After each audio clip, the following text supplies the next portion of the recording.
I never thought that the final years of my life would turn into such a strange mixture of silence, disappointment, and heavy reflection.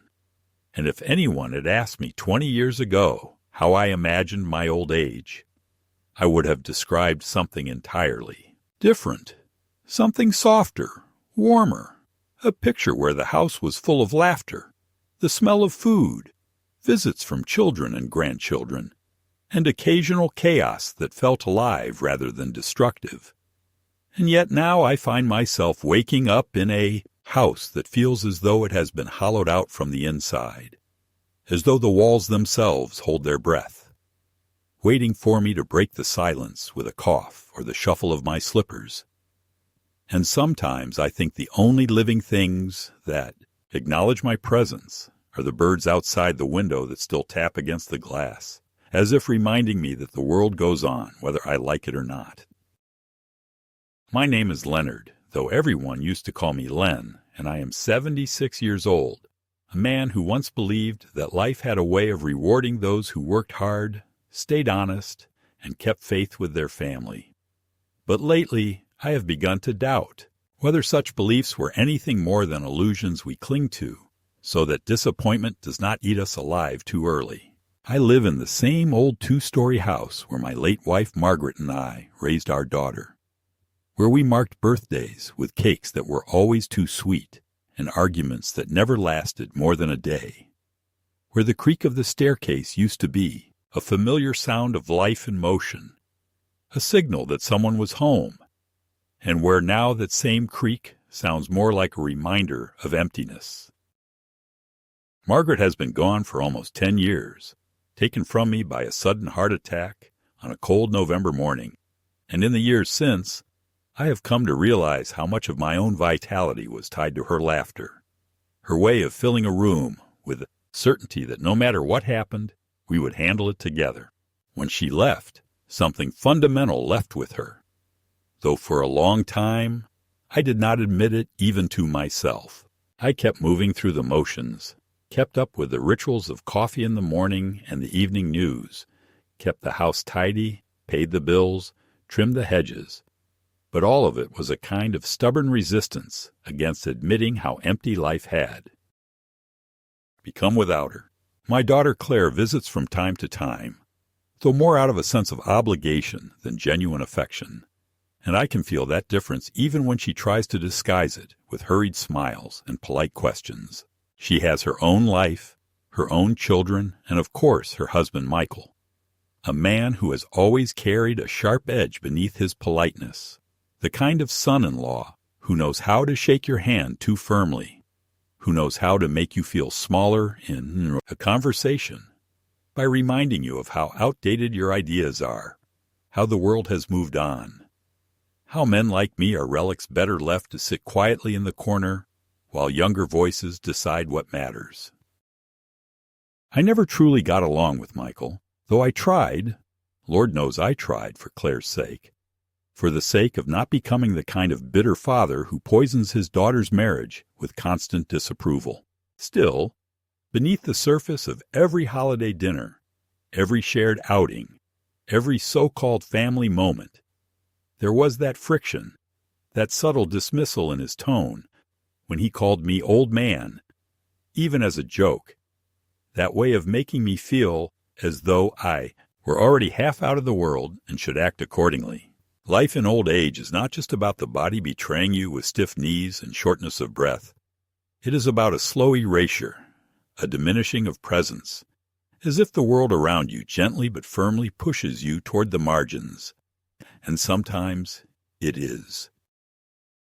Not strangers who do the pushing, but those who should have been your anchor, your family.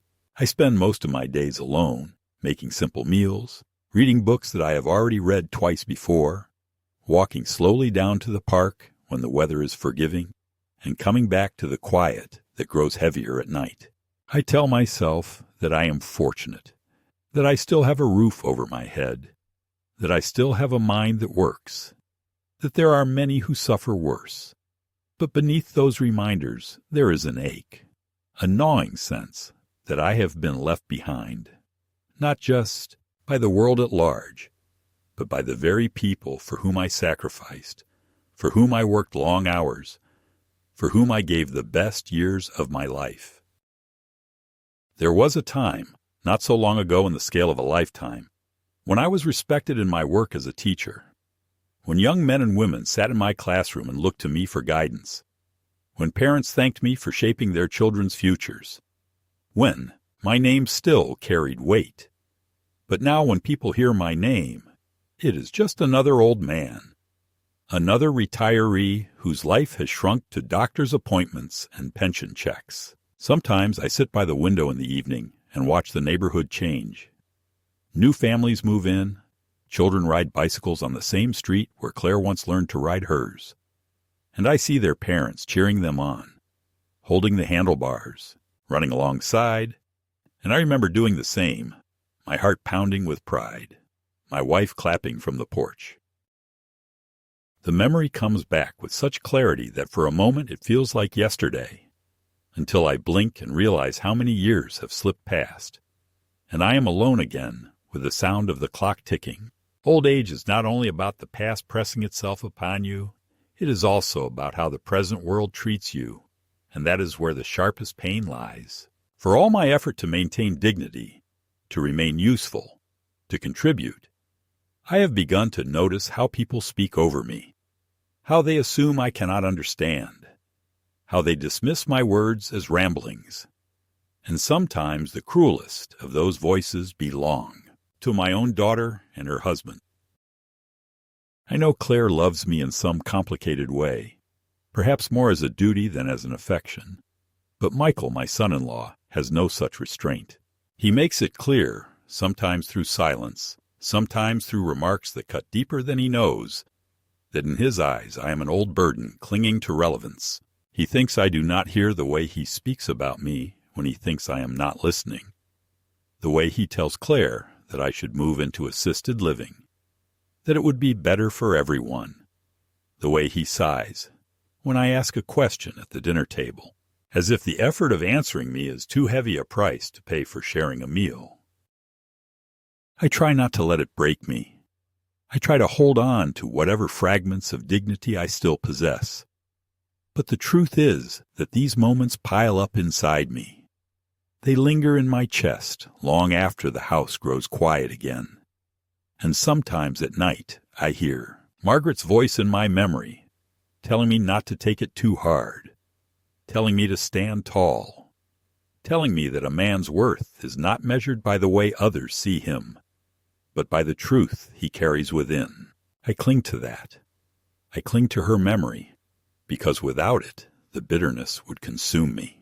And so here I am, 76 years old, a widower, a father, a grandfather, a man who thought he would spend his final years in the warmth of family, surrounded by the people he once carried on his shoulders, only to find himself standing alone, trying to reconcile the man he once was with the way he is treated now. I still make my own coffee every morning. I still walk carefully down those creaking stairs that seem steeper every year. I still hope that when the phone rings, it will be Claire calling just to say hello, though more often than not it is some stranger offering insurance or services I do not need. I still keep a drawer filled with Margaret's letters, yellowed with time, because they remind me of who I was when life still felt full. I still wait for the day when the house will again feel like home rather than a place of waiting. And yet, beneath all of this, there is a truth I can no longer ignore. Old age does not just strip away strength, it reveals who truly stands by you when the years have worn you thin. And in that revelation lies both the deepest sorrow and perhaps the seed of a strength I did not know I had left. It was on a Sunday evening, one of those gray Midwestern days when the sky hangs low and the damp air makes every step feel heavier, when the event occurred that changed the rhythm of my life forever, though at first it began in the most ordinary way, as so many catastrophes do. Claire had invited me to dinner at their house, something that happened rarely enough that I felt compelled to go even when my joints were aching, and I would have preferred to remain at home with a book. Because whenever she extended the invitation, I convinced myself that perhaps this time it would be different. Perhaps this time the distance between us would narrow, and perhaps even Michael would soften his perpetual disdain for me. I ironed my best shirt, polished the old shoes that Margaret once teased me for keeping long past their prime, and carried a bottle of red wine that had been gathering dust in my cupboard, a gesture of goodwill, though I suspected Michael would sneer at it as outdated or cheap compared to his expensive tastes. Their house was brightly lit when I arrived, the sound of television leaking through the walls, and when Claire opened the door, she hugged me quickly, with that mixture of haste and duty that always stung more than she knew, and led me inside, where the table was already set. The grandchildren were in the living room, their heads bent over glowing screens, barely glancing up to greet me. And though it pierced my heart, I told myself it was not their fault, that this was the world they were born into, that perhaps they did not even know what it meant to show reverence to an old man anymore. Michael was in the kitchen carving the roast, his sleeves rolled up, his movements sharp and efficient, and when he looked up at me, there was that glint in his eyes, that thin smile that said more than words ever could, that I was tolerated. Nothing more. Dinner began politely enough, with Claire making small talk about her office, about the children's schoolwork, about the rising cost of everything these days, while Michael interjected from time to time with his confident, cutting observations as though he were delivering verdicts rather than participating in a conversation.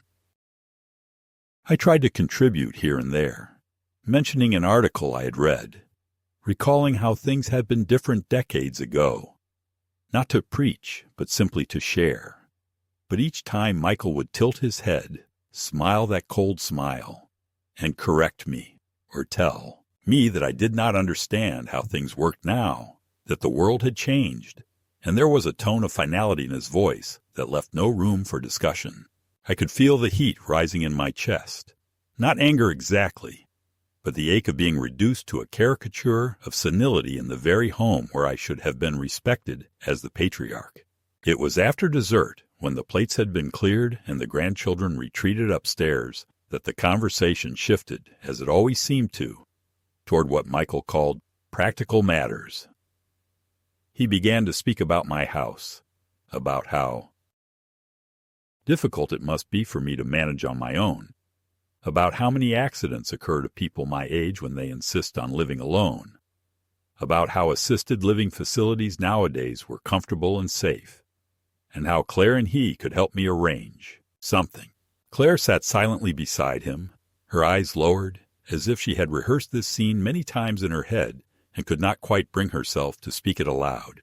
I felt my pulse quicken, the familiar humiliation of being spoken about rather than to, and I told them, with as much firmness as I could muster, that I had no intention of leaving my home, that I was capable of managing, that I had lived in that house longer than they had been married, and would die under its roof rather than be shepherded into some sterile corridor lined with strangers.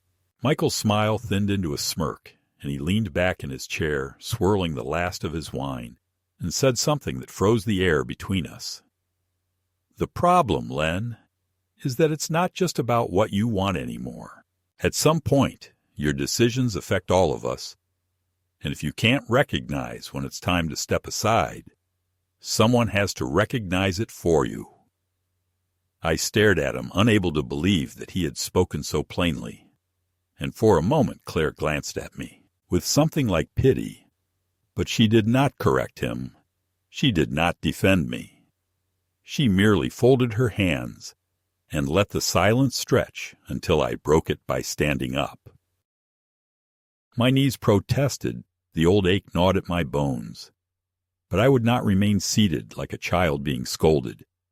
So I rose and told them both that I would be leaving.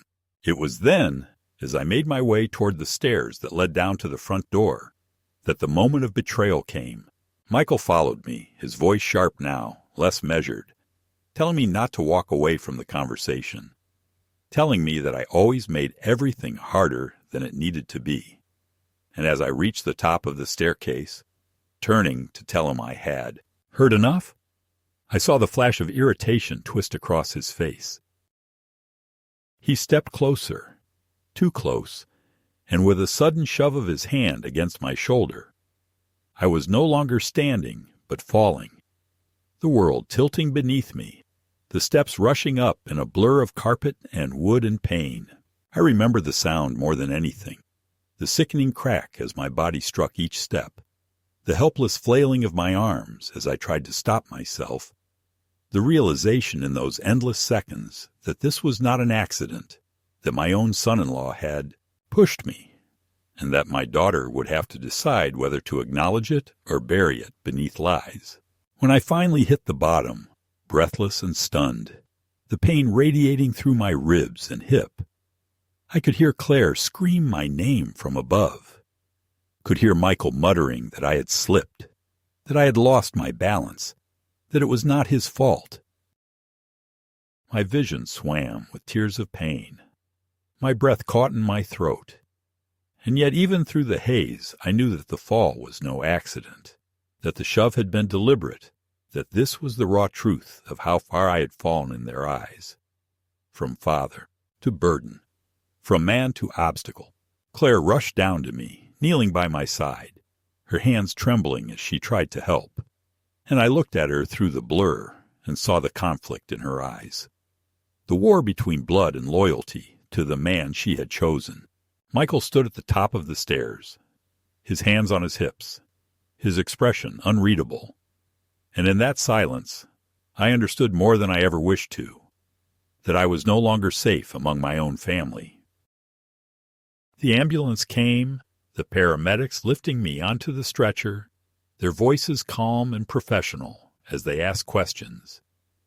But over it all, I could hear Michael's steady insistence that I had stumbled, that it was no one's fault, and Claire nodding along, her voice thin and trembling as she echoed his version. I wanted to shout, to tell them the truth, to name the betrayal, but the pain in my chest and the dizziness in my head silenced me, and I let them wheel me out into the night, the cold air stinging my face, my heart pounding with a mixture of rage and despair. I had entered that house hoping for a meal, a little warmth, perhaps even a small sign that I still belonged, and I left it broken, carried out like a casualty of war, betrayed not by strangers, but by the people who should have been my refuge. The hospital became my reluctant refuge, though even in that place of sterile walls and antiseptic smells, I did not feel entirely safe, because what gnawed at me was not only the pain of broken bones and bruised flesh, but the unbearable awareness that the story of how I had come to be there was already being rewritten in ways that erased the truth. When the doctors asked what had happened, before I could even gather the strength to answer, Claire spoke up with a brittle smile, explaining that her father had slipped on the stairs after dinner, that he had grown dizzy, that it was a tragic accident, but nothing more. And Michael nodded solemnly beside her, as if lending his credibility to the account. I opened my mouth to protest, to say that it was no accident, that I had been pushed, but the words tangled with the pain in my ribs and the fog of medication. And when they emerged, they were weak and uncertain, and in the silence that followed it was their story that took root. Lying in the hospital bed with tubes in my arm and a dull ache throbbing through every limb, I had too much time to think, too much time to replay those seconds at the top of the staircase, to feel again the shove of Michael's hand, the helpless plunge downward, and the sickening realization that my daughter had chosen to stand beside her husband's lie rather than defend her father's truth. The nurses were kind in their brisk, impersonal way, adjusting pillows, checking monitors, bringing me water with straws. But the real battle was not against the fractures in my body, but against the erosion of my dignity. Each time a nurse looked at me with polite sympathy, I wondered what version of me they had been told, whether they saw a frail old man too clumsy to keep his footing, whether they shook their heads privately at the foolishness of an elder who should have been in assisted living long ago. The indignity of being seen as weak, confused, incapable, was more corrosive than the physical pain. Claire visited during the day, always for short stretches, always with a tone of forced cheerfulness, asking if I needed anything, fluffing the blanket as though such gestures could disguise the deeper wound between us, and always leaving quickly as if she had appointments too pressing to linger. Michael came only once, standing at the foot of the bed with his arms crossed, offering a perfunctory, "Get well soon," that dripped with insincerity, and I could see in his eyes not remorse, but calculation, as though he were already considering what this accident might allow him to accomplish. In those moments I realized that the fall had not only damaged my body, but had placed me in a vulnerable position from which they could attempt to seize control of the remnants of my life, my house, my savings, my independence. The first small humiliation came when a doctor, after consulting with Claire outside the room, entered to tell me gently that my daughter had expressed concern about my ability to manage at home, that perhaps I should consider rehabilitation in a facility rather than returning to my own house. And though I tried to argue, to insist that I was capable of returning home with perhaps a cane or walker, I could see the skepticism in his face, the way Claire's words had already shaped the narrative. It was as if I were no longer the primary voice in my own story, as if my words carried less weight simply because of the number of years I had lived. I wanted to shout that I had been a teacher for decades, that I had managed a household, raised a family, paid every bill on time, mowed the lawn with aching knees, and shoveled snow long after younger men would have hired help, that I was still in command of my mind, even if my body had faltered under violence. But the protest caught in my throat and came out sounding like the weak defiance of an old man, unwilling to face reality. The second humiliation arrived in the form of paperwork. Claire brought in a small folder one afternoon, her expression carefully arranged into concern, and told me that the hospital needed certain authorizations signed so that she could handle the logistics of my care and insurance, that it was all routine, nothing to worry about, just a matter of efficiency. My hands trembled as I reached for the pen, but something in me, some faint flicker of the man I had once been, urged me to pause, to read the pages before me. The letters swam in front of my eyes, my reading glasses perched crookedly on my nose, and though the print was small and the legal language thick, I could see enough to realize that these were not mere authorizations for treatment, but broader powers, permissions that would give her and Michael control over aspects of my finances and property. When I asked why such things were necessary, she flushed, then smiled tightly, saying that I was mistaken, that I was reading too much into it, and urged me to sign quickly before the nurse returned. I pushed the papers back across the tray and told her no, that I would not sign till I had spoken with my own lawyer, and for a fleeting moment I saw something flash in her eyes, frustration mingled with something darker, before she masked it again. With a forced tenderness, the third and perhaps sharpest humiliation came when I overheard them, Claire and Michael, speaking outside my door late one evening when they assumed I was asleep. The voices carried down the corridor, muffled but clear enough, and I heard Michael say, "If we don't act now, we'll never have another chance. He's slipping, you can see it, and once he goes back home, it will be harder to prove." Claire murmured something I could not catch, perhaps a half-hearted protest, but Michael's reply was cold and certain. "It's for his own good. He doesn't know what's best for himself anymore." I lay there in the dark, staring at the ceiling, the words burning into me like acid, and for the first time in my life, I felt truly abandoned, not only by my son-in-law, which I had long suspected might happen, but by my own daughter, the child I had carried in my arms, the girl whose scraped knees I had kissed, the young woman I had walked down the aisle, the only surviving piece of my life with Margaret. That she could conspire in whispers about taking from me what little independence I had left was a betrayal so profound that I thought my heart might crack under its weight.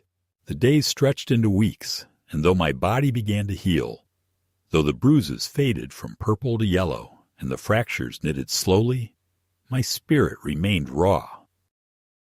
Nurses rotated, meals came and went, the television droned endlessly with news of a world that no longer seemed to have space for me, and every night I lay awake wondering how a man could survive being made invisible by his own blood. There were moments when I thought of Margaret and whispered her name into the silence, asking her what I should do, how I should fight, how I should endure. I imagined her beside me, telling me not to give in, telling me that even when surrounded by lies, the truth remains the only weapon worth wielding. Yet what cut deepest of all were not the lies spoken to doctors or the papers slid across my tray, but the looks from my grandchildren when they visited once or twice. They stood at the foot of the bed, awkward, restless, murmuring, "Hi, Grandpa," before retreating to their phones. But once, just once, when Michael had stepped out and Claire was adjusting the blanket, my grandson lifted his eyes to mine, and there was something there, something like shame. And in that flicker I understood that he knew, that perhaps both of them knew, that the story of my fall was false, but they were too young, too frightened, too bound by dependence on their parents to speak it aloud. That silent acknowledgment was both a comfort and a torment, for it meant I was not entirely mad in my certainty, but it also meant that the truth was imprisoned in the eyes of children who could not free it. Thus the first escalation of my ordeal was not in the physical realm, but in the slow erosion of my identity. The way every interaction, every document, every whispered word pushed me further into the role of a frail, confused old man who had lost control of his life. They thought they were burying me quietly under the weight of their lies. But as I lay there, aching and humiliated, something else stirred inside me, something that refused to be erased. It was faint, it was fragile, but it was there. The beginning of a resolve that if they believed I was too weak to defend myself, then they did not know me at all. The turning point came not with a dramatic confrontation, but with a quiet conversation that at first seemed ordinary, the kind that one might forget within a day. Yet it carried within it the spark that shifted everything.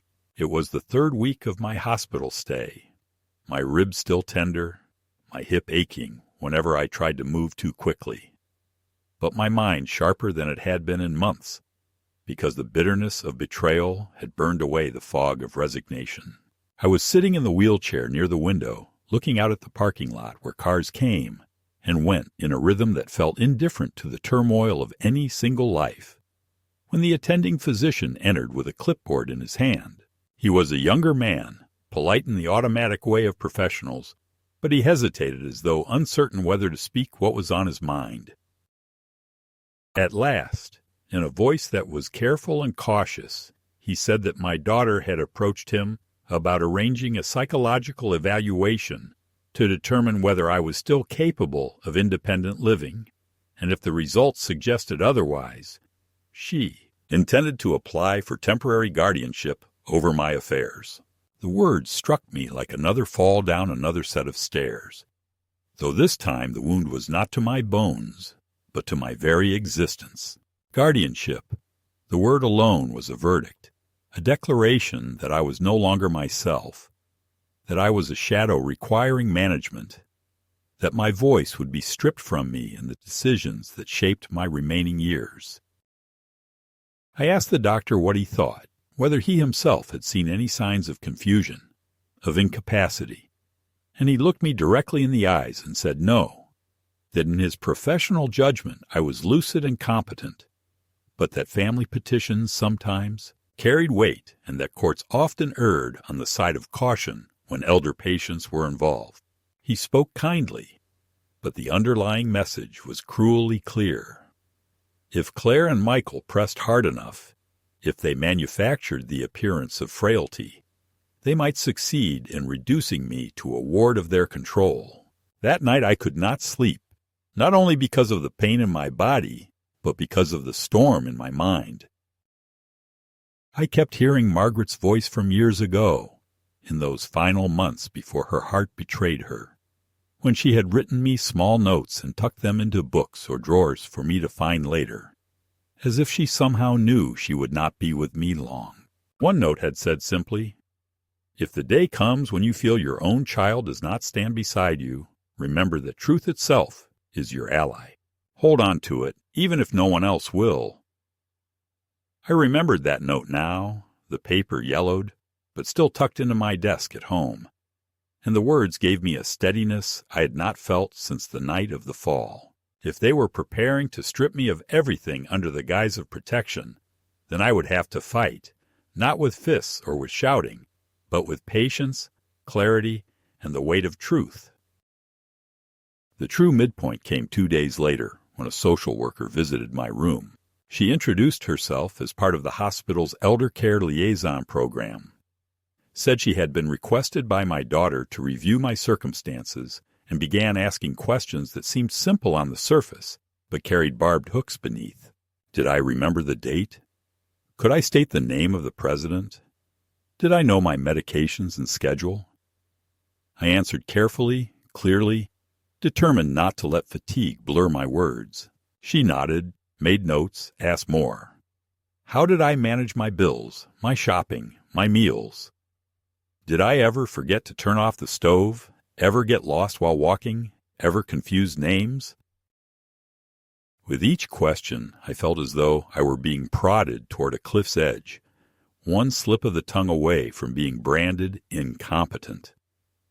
At last, she closed her folder with a polite smile and said she would file her report.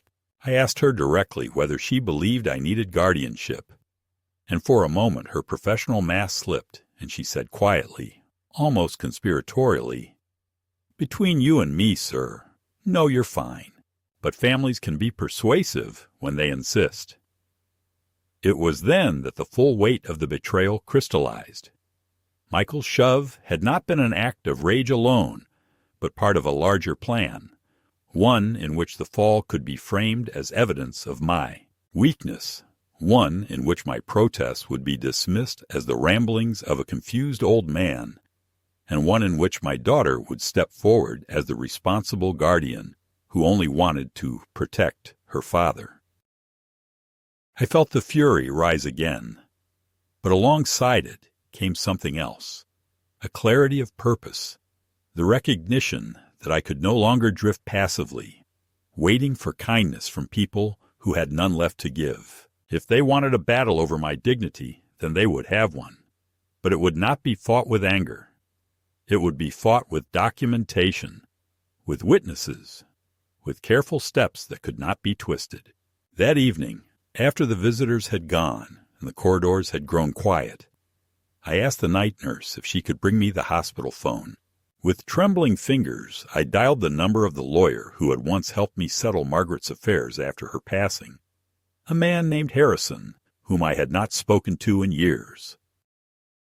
He sounded surprised to hear from me, but when I explained, slowly and clearly, what had happened, how I had fallen, how Michael had pushed me, how Claire had echoed his lies, and how now there were whispers of guardianship and evaluations, his voice grew sharp with outrage.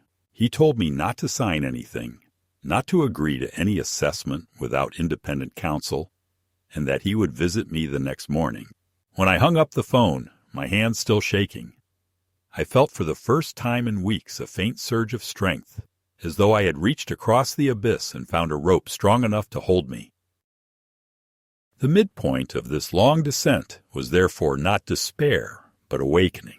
I understood now that I was not merely enduring a family conflict or the ordinary trials of old age.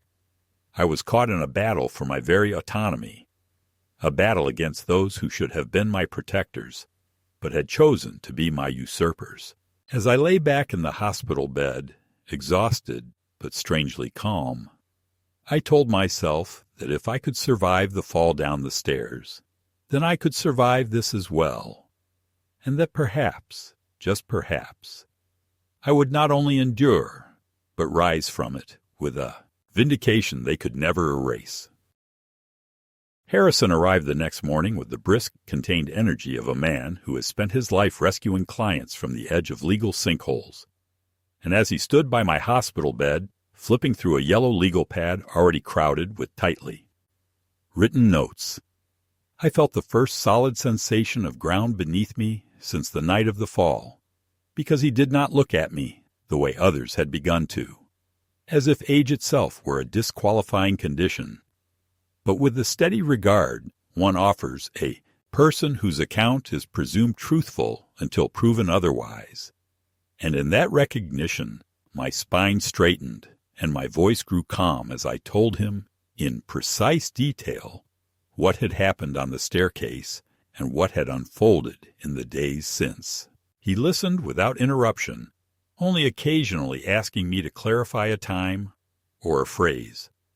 And when I finished, he said we would move on two fronts at once. One to prevent any quiet seizure of my life through guardianship, the other to establish the facts of the assault in a way that could not be dismissed as an old man's grievance. And then, as if he had anticipated my next breath, he produced a stapled packet authorizing a comprehensive, independent neuropsychological evaluation to establish my competence beyond challenge, as well as a letter rescinding any blanket permissions Claire might have slipped into the hospital file, and another instructing the staff that all treatment and discharge decisions were to be communicated to me and to him and to no one else until further notice. By noon, the social worker had returned with a tighter smile, acknowledging that my file now reflected different directives. By mid-afternoon, Harrison had scheduled the evaluation with a specialist whose reputation he described as unimpeachable. By evening, he had filed a police report noting that I alleged a push at the top of the stairs, attaching my preliminary statement and requesting that officers take photographs of the bruising and order the release of my radiology images, because he explained, patterned injuries can tell their own stories about angles and forces, even when the assailant's story is tidy. Claire arrived the following day wary and bright-eyed, like someone who had slept badly and woken to find the weather changed. And when she saw the copy of Harrison's letter clipped to the foot of my bed, her expression flickered. Fear, irritation, calculation, and then settled into brittle concern as she asked how I was feeling and whether I needed anything from home. And when I told her that Harrison was now handling communications about my care and that I would not be signing any documents without him, she said she didn't recognize the man I'd become, that I was letting a stranger tell me what to do, that I was always so stubborn. And then she lowered her voice and tried a different angle, saying Michael felt terrible about what happened, that he had been having a difficult week at work, that tempers had flared, that perhaps we could all chalk it up to a misunderstanding and move forward. And in that softening, I heard the slick edge of strategy, because if I conceded misunderstanding, then the word push would dissolve into the air, and with it, the leverage to resist what they were already building.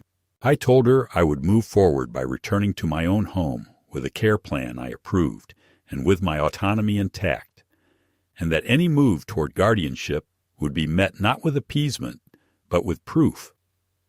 She stared at me as if I had struck her, then recovered herself and said, with a small shrug, that we all had to do what we believed best.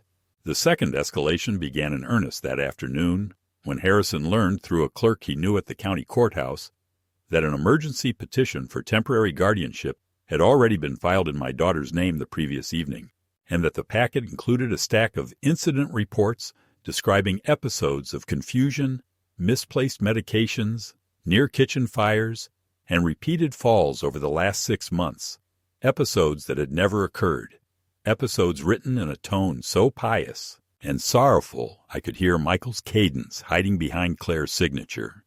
And attached to those reports was a letter from a physician whose name I did not recognize, asserting concerns consistent with early cognitive decline based on no examination at all, merely family reports, and at the bottom a request for an expedited hearing due to immediate safety risks.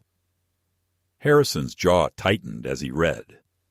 Then he exhaled and said that lies are brittle things when you put heat to them, that we would answer every claim with records, with pharmacy logs, with my primary doctor's notes documenting stable cognition and safe self-care, and that he would subpoena the mystery physician to explain under oath how he dared diagnose a man he had never met.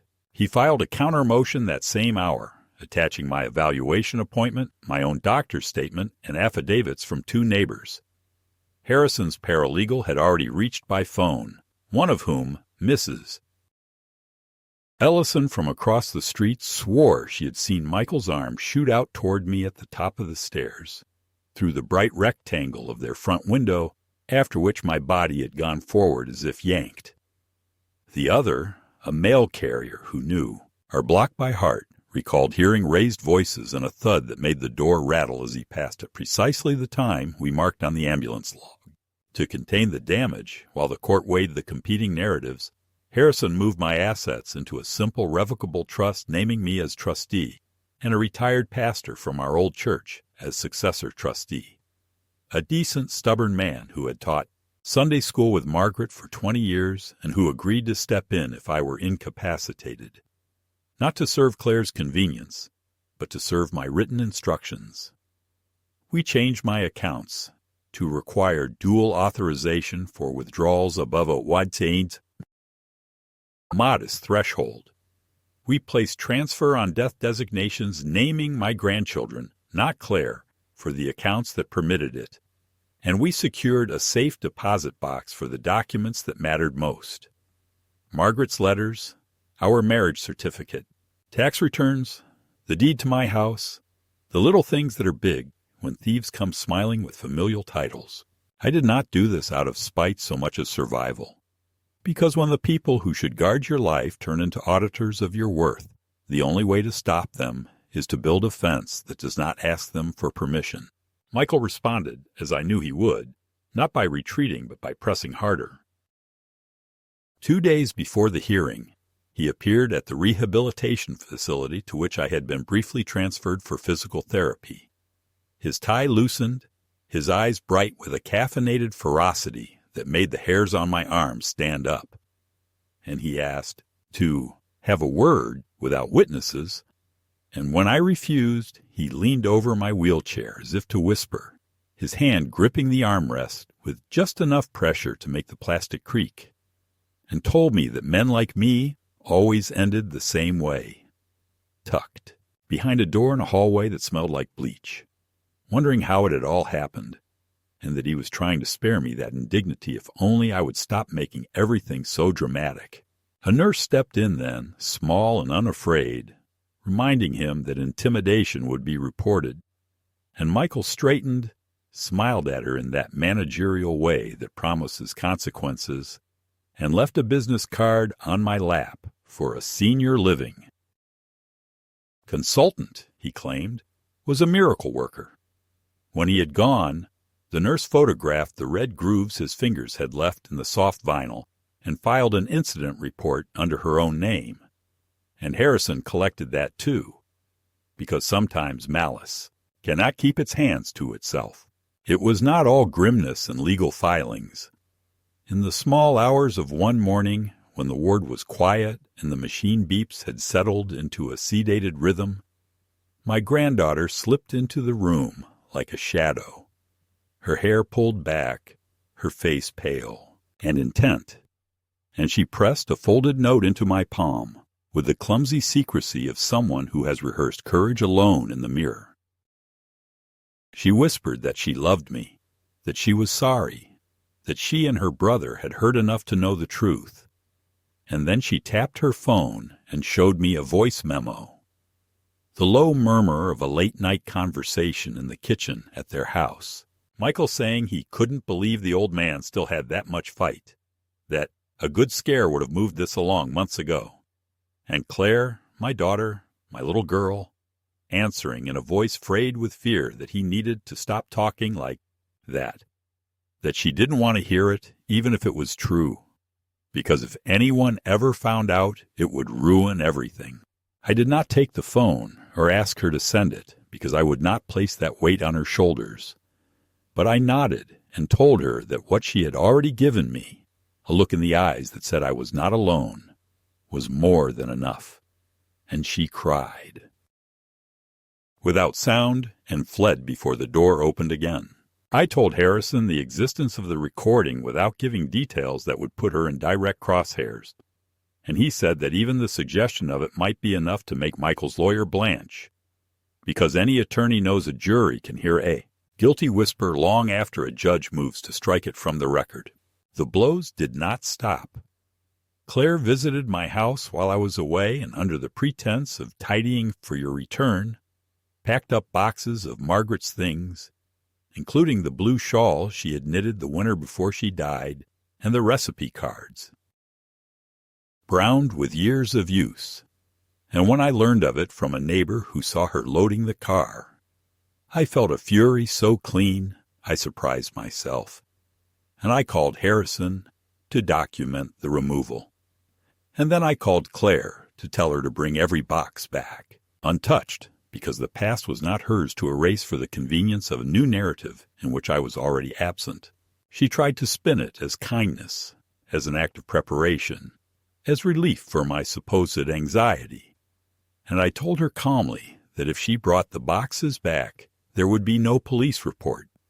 She delivered them before sunset and left them on the porch, without knocking. And I sat awake that night, remembering how small she had once been in my arms, how frightened of thunderstorms, how she had pressed her face into my shirt and breathed until the panic passed. And I wondered at the distance between that child and this woman whose love bent so easily toward control.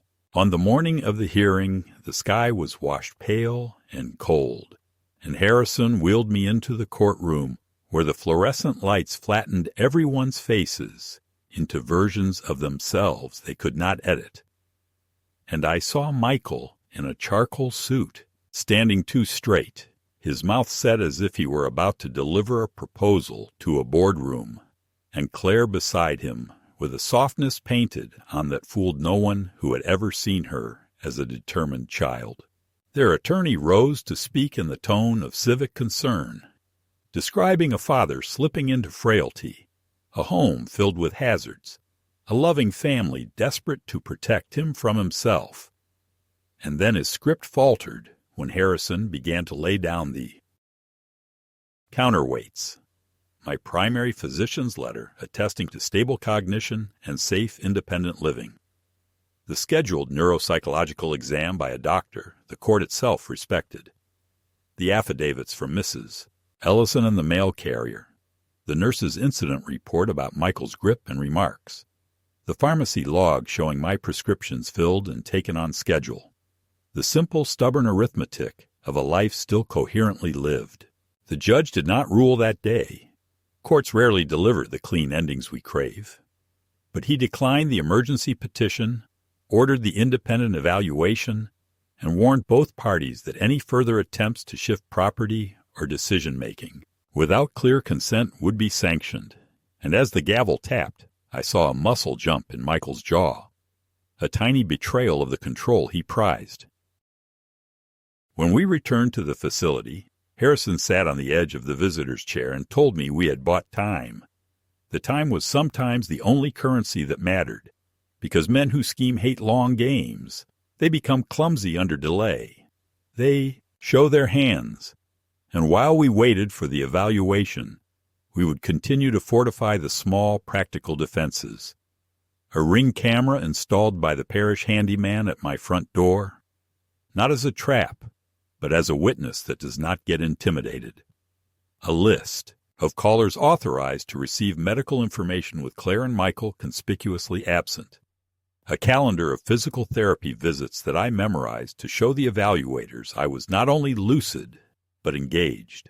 That evening, I asked him to draft one more document, a will that did what my heart had already done in secret, leaving small legacies to my grandchildren for their education, and leaving to Claire nothing but a letter written in my own hand, explaining that love is not entitlement, and that betrayal carries its own inheritance.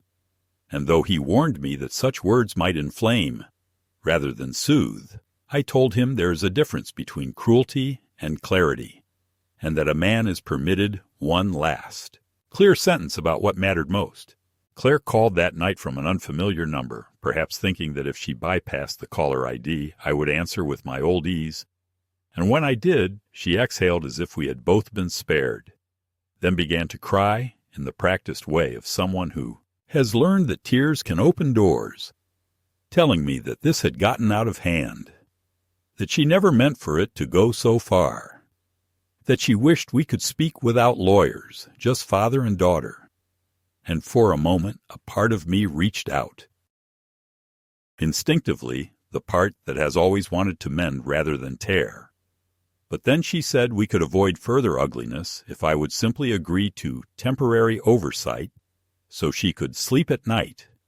And in that word temporary, I heard the steel. Trap clicked shut, and I told her we could speak as father and daughter any time she was ready to say out loud what we both knew about the stairs.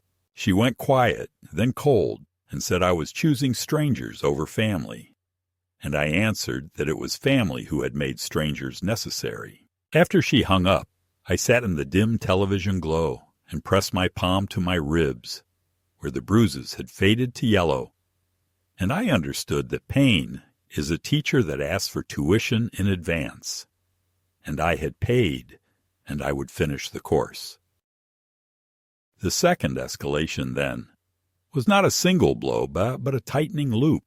A series of calculated moves meant to corner me into surrender. And with each turn of the loop, I learned another skill I never wanted to acquire. How to say no without apology. How to insist on precision when others benefit from blur. How to let the law, which I had always found tedious, stand like a fence between me and the people who believed love entitled them to take. And though the days were long, and the nights longer, I felt something inside me toughen into a quiet resolve that no staircase, no petition, no performance of concern could shake. The culmination came on the day of the independent evaluation, though the appointment itself was only the stage on which months of humiliation, resistance, and hidden maneuvers finally converged into something that could no longer be disguised. The specialist, Dr. Marlowe, was a man of late middle age, with a calm manner that carried neither condescension nor pity. And when he wheeled me into his quiet office, lined with books and test kits, I felt as though for the first time in weeks I was not being treated like an object of suspicion, but as a person whose mind was still his own. The tests were long and varied, words to recall, patterns to repeat, numbers to subtract, puzzles to arrange, and though fatigue pulled at me, I forced myself to steady every answer, to concentrate with the same tenacity with which I had once prepared. Lesson plans for a classroom full of restless teenagers, and when at last he set down his pen and folded his hands, he said softly that in his professional judgment there was no evidence whatsoever of cognitive impairment, that my capacity was intact, and that his report would reflect this in language so firm it could not be bent. Yet the true climax was not the evaluation itself, but what followed, because as Harrison wheeled me out into the corridor, Michael appeared with Claire trailing behind him. both of them pale with tension. Michael demanded to know what had been said, what conclusions had been drawn, and when Harrison replied curtly that results would go to the court in due course, Michael's composure cracked, and in a voice that was too loud for the narrow hallway, he accused me of manipulating the system, of dragging strangers into family matters, of turning his own children against him with my poison. The words echoed off the walls, nurses glanced over, and I sat still in my chair watching the performance unravel, because for once he was the one who had lost control. Claire tried to hush him, gripping his arm, but he shook her off and stepped closer to me, his finger jabbing the air as he said that everything I owned, everything I clung to, was built on borrowed time, that sooner or later I would be gone and it would all pass to them, and that if I thought a piece of paper could change that, I was delusional. It was then that my granddaughter, who had insisted on accompanying me, drew her phone from her pocket and with a trembling hand pressed the screen to record. Her eyes locked on mine as if asking permission. I gave the faintest nod, because here, at last, was the unguarded truth spilling from Michael's own mouth. Not whispered in a kitchen at midnight, but declared in the open where anyone might hear. Harrison intervened then, his voice firm, telling Michael that he had said enough, that his outburst was being documented, and that any further intimidation would be grounds for legal sanction. Michael sneered, but for the first time I saw uncertainty flicker in his expression, the dawning awareness that the fortress of lies he had built was crumbling under the weight of his own temper. The following week in court, the evaluation report was read aloud, its conclusions unequivocal. I was competent, independent, and capable of managing my own affairs. The judge, who had listened with careful neutrality throughout the earlier hearings, now allowed a sharper edge into his voice as he turned to Claire and Michael, asking why such extreme measures had been pursued on the basis of fabricated incidents and second-hand reports. Harrison then submitted the nurse's statement about Michael's threatening visit, the affidavits from the neighbors, and at last, with a gravity that silenced the room, he played the brief recording my granddaughter had captured in the corridor. Michael's voice ringing out with the words about everything I owned eventually being theirs. Claire buried her face in her hands. Michael's lawyer paled, and the judge banged the gavel for order, his face stern as he declared that not only was the petition for guardianship denied, but that he was referring the matter to the district attorney for potential investigation into elder abuse and coercion. As I sat there in the courtroom, my body still aching, but my spirit alight, I felt the release of months of fear and indignity. It was not triumph in the sense of conquest, for I had lost too much already, the innocence of trust, the quiet faith in my daughter's loyalty, the unbroken image of family as sanctuary.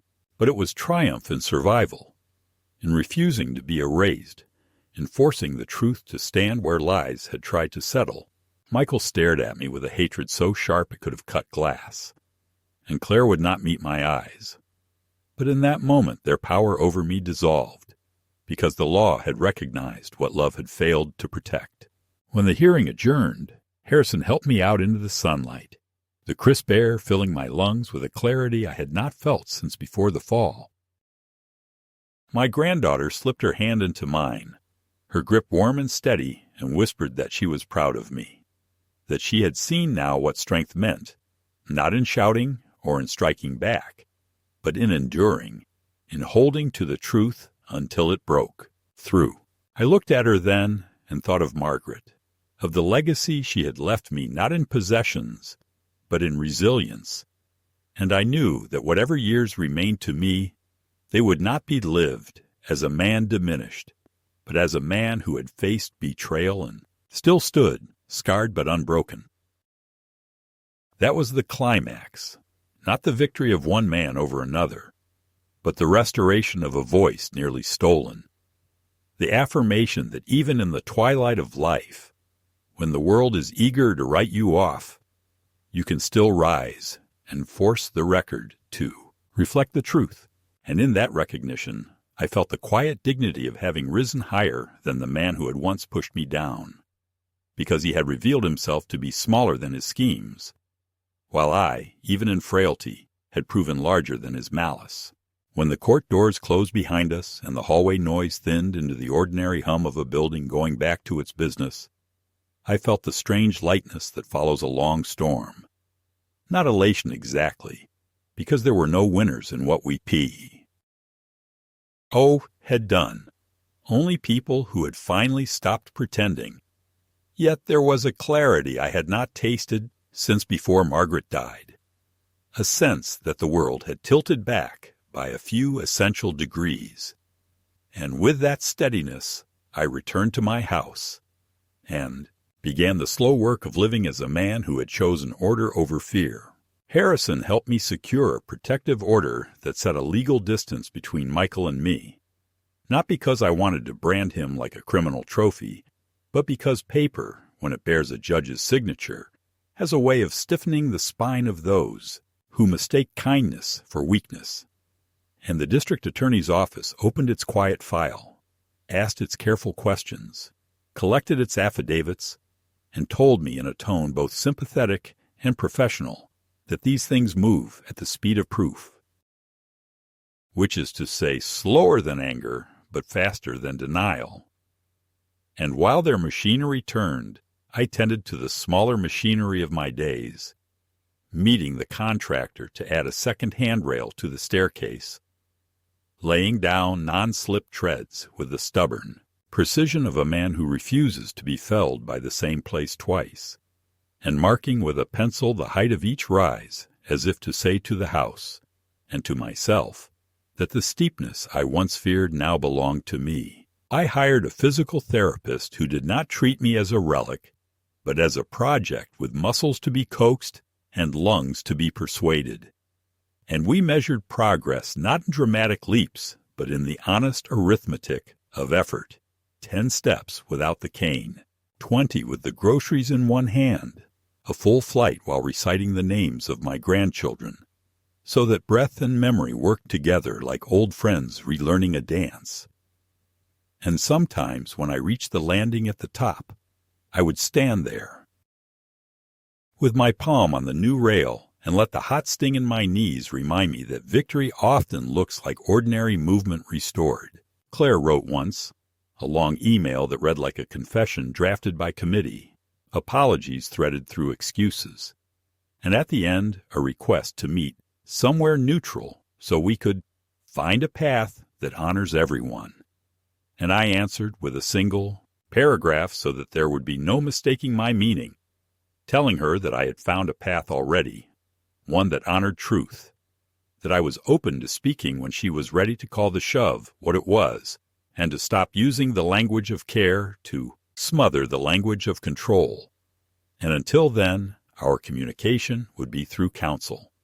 Not because I wanted distance, but because distance was the only bridge left that did not collapse under the weight of our history.